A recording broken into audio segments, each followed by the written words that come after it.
Earlier today, lawmakers passed the second reading of the bill after 7 hours of scrutiny. The bill's first reading was conducted less than 2 weeks ago on March 8th.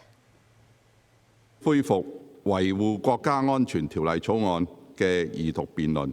Resuming the second reading, the Legislative Council continued the legislative process under Article 23 of the Basic Law in a swift manner. All 89 lawmakers attended the meeting. Everyone except LegCo President Andrew Leung spoke in support of the local security law.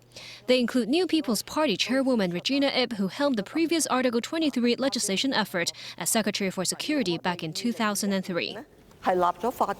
If we had legislated, I believe there wouldn't be 79 days of occupying Central back in 2014. In 2019, there were also violent acts. People would like to overturn the government. I'm very glad to see that we are in the final stretch of the legislation so that we can fulfill our duty.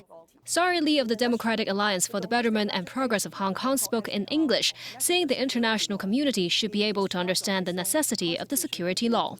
The drafting of the bill have made reference to the relevant law on most foreign jurisdictions, with, of course, its own unique characteristic. National security law is important to one country as that to the other country throughout the century. There is no exception to the Chinese sovereignty. Political party leaders and representatives of various sectors also threw their weight behind the bill. There is this table that compares the different national security offenses and penalties in different countries, so you see which laws are stricter and harsher. Now, the U.S. and Western powers, the more they speak on the bill, the more that shows how shameless they are.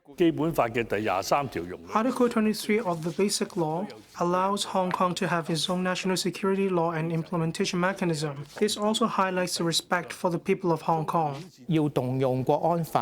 It's very rare that the government needs to invoke the safeguarding national security law. This will be something shameful, also harms the spirit of the people. In endangering national security and protecting media freedoms, a balance has been struck. Joining in unison was Tik Chi-yun, the only non-establishment lawmaker. People say this is a historic moment. I agree. Once our country is safe, then we can act with greater assurance in pursuing our development. It's like we're finally spreading our wings and soaring to the skies.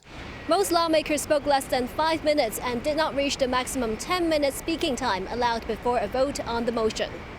Secretary for Security Chris Tang added, Hong Kong's Article 23 can help perfect the national security law system. 贊成嘅請舉手。 Lawmakers' debates in the second reading of the bill took around 7 hours to complete.